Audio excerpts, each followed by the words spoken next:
The alarm on the docking bay had not even finished its first cycle when I saw the circle forming around her. 200 beings stood in that bay, and every single one of them was stepping backward at the same moment, like water pulling away from a stone. I had never seen anything move that fast without someone shouting an order. No shouting, just silence, and the soft shuffle of boots and claws and hooves sliding away from one small shape standing alone under the white lights. She could not have been older than 10, by human counting. Thin arms. Gray skin with a faint blue shimmer along the collarbone, the kind of shimmer that told you she was Ilvena, a species I had only read about in briefing files, never seen in person. Her eyes were too big for her face, the way a child's eyes always are, and they were moving from one retreating alien to the next, searching for someone who would not step back. Nobody did. I had just come off a transport shift, still in my flight jacket, still smelling like recycled air and engine coolant. My name is Daniel Hart, and until that moment, my only plan for the next hour was food and sleep. That plan ended the second I saw her stand there completely alone while an entire station full of grown adults refused to look at her. I started walking. Someone grabbed my arm before I had taken 3 steps. A Velkarn trade officer, tall, plated skin, voice like gravel dragged over metal. Human. Stop. You do not understand what she is. She's a kid standing by herself, I said. That's what I understand. She carries the Ilvena collapse, he said. Like that explained everything. Like the words themselves were supposed to freeze me in place the way they had frozen everyone else. Her species is gone, extinct, except for her. The Concord has not cleared her. Nobody is to approach until quarantine review is complete. Is she sick? He hesitated. That hesitation told me everything. We do not know, he said. That is the point. I pulled my arm free, gently, because he was not trying to hurt me. He was trying to save me from something he genuinely believed was dangerous. Fear does strange things to a room full of intelligent creatures. It makes people forget that the thing they are afraid of might just be a child who is more afraid than any of them. I kept walking. The bay was enormous, built to move cargo and passengers between 40 different systems, and the distance between the crowd and the girl felt like it stretched longer with every step I took. I could hear murmurs behind me, low, frantic ones, in languages my translator only partly caught, words like reckless and unwise and does he not know. I knew. I just did not care the way they wanted me to care. When I was close enough to see her clearly, I slowed down. She had gone very still, the kind of stillness that comes from years of learning, that sudden movement invites punishment. Her hands were folded in front of her, gripping the edge of a small gray satchel, like it was the only solid thing left in her universe. I crouched down so I was not looming over her. That was something I learned a long time ago, back on Earth, working with kids who had lived through things no kid should live through. Never stand over someone who has already lost control of everything else in their life. Hey, I said, I'm Daniel. She stared at me. Her mouth opened slightly, then closed again, like she had forgotten how words worked, or like she did not trust that I was actually speaking to her and not about to turn away like everyone else. You can talk to me, I said. I'm not going anywhere. They said not to, she whispered. Her translator device, a battered little unit clipped to her collar, rendered the words a half-second behind her mouth moving. They said I am not to be touched, not to be spoken to, until they decide what I am. What's your name? She blinked, surprised by the question, like nobody had asked her that in a long time. Miro, she said. Miro Sel Ilvena. That's a good name, Miro. Behind me I heard footsteps approaching fast, boots hitting the deck with the sharp rhythm of someone in charge. I did not turn around yet. I wanted her to see one more second of somebody just being normal with her before the shouting started. Hart. The voice belonged to Station Commander Grace Bellamy, my superior, a woman who had run tighter operations than this one without ever losing her temper, which was exactly why the edge in her voice now caught my attention. Step away from the subject immediately. She's not a subject, I said, still crouched at Miro's eye level. She's a kid. She is an unclassified biological unknown from a species event we still do not have full data on, Bellamy said, stopping a good 10 feet back, close enough to talk. Far enough to keep whatever imaginary line everyone else had drawn. I need you to step back until the Concord medical team clears her. How long has she been standing here? Bellamy's jaw tightened. 6 hours. 6 hours.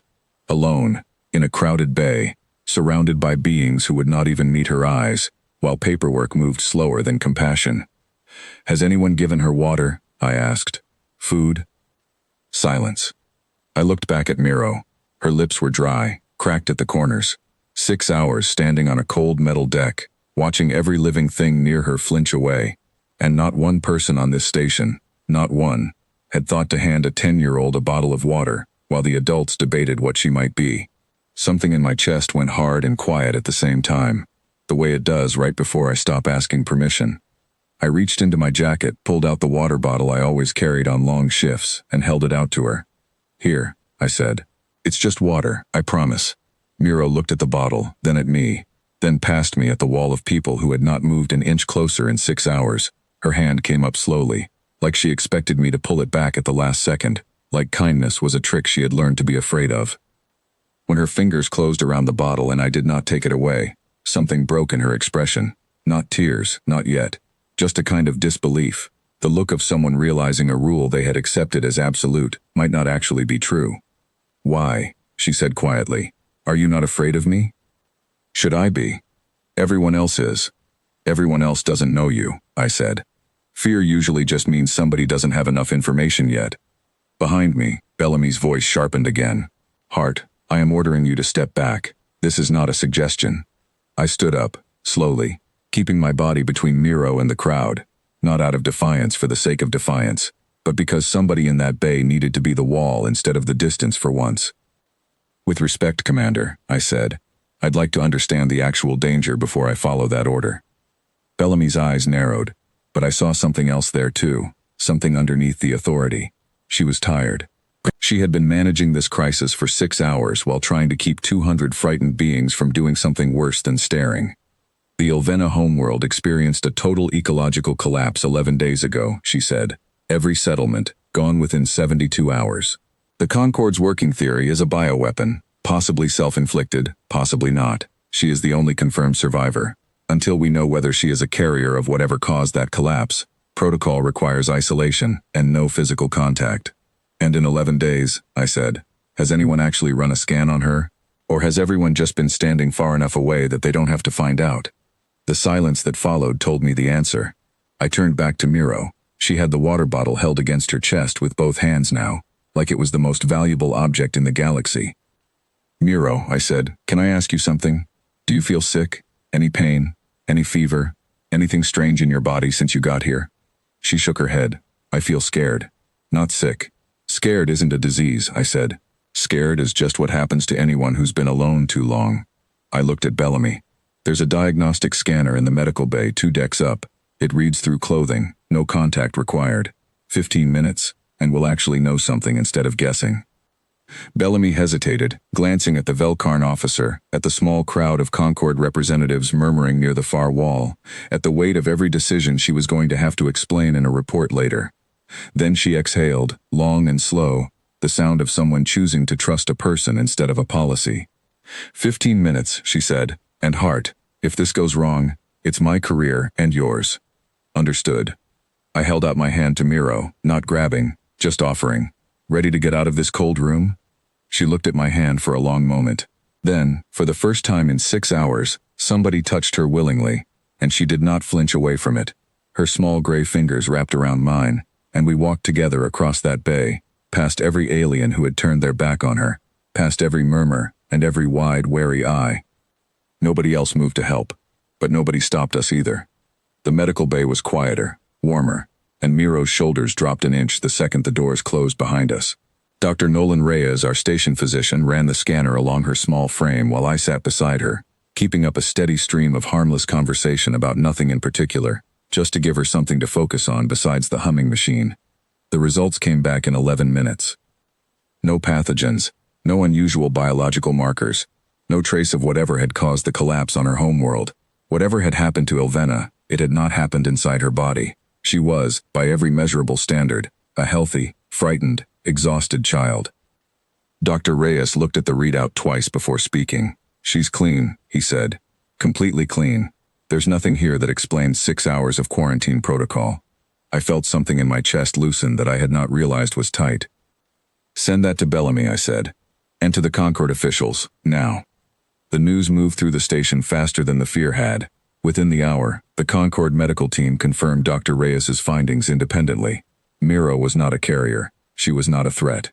She was simply the last of her kind, alive because she had been visiting a neighboring outpost when the collapse happened on her homeworld. a coincidence of timing that had saved her life and taken everything else.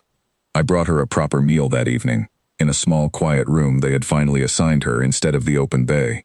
She ate slowly, like she was relearning how to trust that food would still be there for the next bite. "Everyone stepped back," she said, halfway through the meal, not looking up. Even the ones who did not know what I was. They stepped back because everyone else did. "That happens with fear," I said. "It spreads faster than facts do. One person gets scared, and everyone around them starts being scared too, even if they don't know why." "You did not step back." "No? Why?" I thought about it for a moment, because she deserved an honest answer, not a simple one. "Where I'm from," I said, "we don't have a rule that says children have to earn kindness before they get it. You don't have to prove you're safe before someone's willing to sit next to you. That's just supposed to be automatic. Is that true for all humans?" I almost laughed, because I wished I could say yes, but honesty mattered more than making my species sound better than it was. "Not all of us," I said. "We've got plenty of people who would have stepped back too, but enough of us believe it that it usually wins out in the end." Miro was quiet for a long moment, turning that idea over. "On Ilvena," she said finally, "there was a rule. If a child was born weak, or strange, or different from the others, the family had to decide within a year whether to keep them. Most did, some did not. I always wondered what happened to the ones who were not kept. What happened to you?" "I was kept," she said simply. "My mother said I was worth keeping even before she knew what I would become. She is gone now. Everyone is gone now." Her voice did not break, but it came close, the careful control of someone who had cried enough already, and was too tired to do it again. "I do not know what I am supposed to become anymore, if there is no one left to see it." I did not have a perfect answer for that, nobody does, for a loss that size. So I gave her the only thing I actually had, which was the truth. "You don't have to figure that out tonight," I said, "or this week. You just have to get through today. And today, you're not alone in this room." She looked up at me then, and something in her expression shifted, quiet and small, but real. Not happiness exactly. Something closer to the first breath after holding it too long. Word of what happened in that bay traveled through the station over the following days, the way stories do when they involve something people are ashamed of and proud of at the same time. Some avoided the topic entirely. Others sought me out to ask questions, half curiosity, half guilt. The Velkarn officer who had grabbed my arm found me 3 days later in the mess hall. He stood near my table for a long moment before speaking, his plated hands folded in front of him in what I had learned was a gesture of discomfort among his people. "I did not step toward her," he said, without preamble. "I want you to know that I understand why that was wrong, now that I have seen the readings." "You didn't know," I said. "None of you did. That's not the same as cruelty." "Perhaps not," he said. "But there is a difference between not knowing and refusing to find out. I chose fear over finding out. I will not make that choice again." He left without waiting for a response, which told me the conversation had cost him something to have at all. I respected that more than an easy apology would have earned. Over the following weeks, Miro began appearing in the station's common areas, first hesitantly, then with more confidence. A group of Eutheri children who communicated mostly through a shared humming language were the first among the other species to approach her without prompting, drawn by the simple, uncomplicated curiosity that children carry before adults teach them caution. Watching that happen, watching 3 small Eutheri sit cross-legged near Miro and slowly draw her into whatever game they were inventing, was one of the better things I witnessed in my years on that station. Bellamy filed her official report on the incident 2 weeks later. I read a copy of it before it went to Concord Command. She did not make herself the hero of the story, and she did not make the crowd villains either. She wrote it plainly. A child was left unattended and unassisted for 6 hours, due to unverified fear. One crew member intervened without authorization, and that intervention led directly to information that could have, and should have, been gathered within the first hour. The recommendation attached to that report changed station quarantine protocol permanently. No unverified subject, regardless of species origin event, would be left without basic care, food, water, and medical assessment, while classification review was pending. They named it, informally at first and then officially, the HART Protocol. Though I never asked for that and told Bellamy more than once that I didn't need my name on it. "It's not about your name," she told me. "It's about making sure the next kid who stands alone in that bay doesn't have to wait 6 hours for somebody to walk toward them." Miro stayed on the station for 4 more months while the Concorde worked through the complicated question of what happens to the last member of an extinct species with no homeworld to return to. During that time she learned 3 new languages, adopted an odd fondness for human card games that I taught her during slow shifts, and grew steadily less afraid of the sound of footsteps approaching her from behind, which had, I later learned, become an old and painful habit from years of watching people back away. The day she left, transferred to a Concord cultural preservation program on a world with a small community willing to formally adopt her, she found me in the docking bay, near the same spot where I had first crouched down to her eye level. "I wanted to say goodbye here," she said, "not somewhere else." "Why here?" "Because this is where everyone turned away," she said, "and this is where you did not. I wanted to remember both things happening in the same place, so I never forget that the second one is possible, even after the first one happens." I crouched down again, the way I had the first day, so we were eye to eye. "You're going to do good things, Miro," I said. "I mean that." "How do you know?" "Because you already survived the hardest part. Everything after this is just learning how to live, and you're better at that than you think." She hugged me then, quick and fierce, the kind of hug that carries months of unspoken gratitude in a single motion, and then she stepped back, straightened her small shoulders, and walked toward the transport without looking back, the same way a person walks when they have finally decided the future is worth facing. I stood in that bay long after her ship had cleared the docking arm, thinking about how quickly 200 intelligent beings had convinced themselves that distance was the same thing as safety, and how easily that had been undone by nothing more complicated than one person deciding to walk the other direction. People ask me sometimes, usually new crew members hearing the story secondhand, why I didn't hesitate that day, why I didn't wait for confirmation, why I didn't just trust that the system would eventually take care of her. I always give them the same answer. Every species on that station had a reason for stepping back. Fear of the unknown, respect for protocol, self-preservation, all of them reasonable on their own. But reasonable isn't the same as right, and somewhere between those two words is exactly where a scared, exhausted child was left standing alone for 6 hours. I didn't walk toward her because I was fearless. I walked toward her because some rules matter more than the fear of breaking them, and no child, anywhere, on any world, in any species, should have to earn the right to not be alone.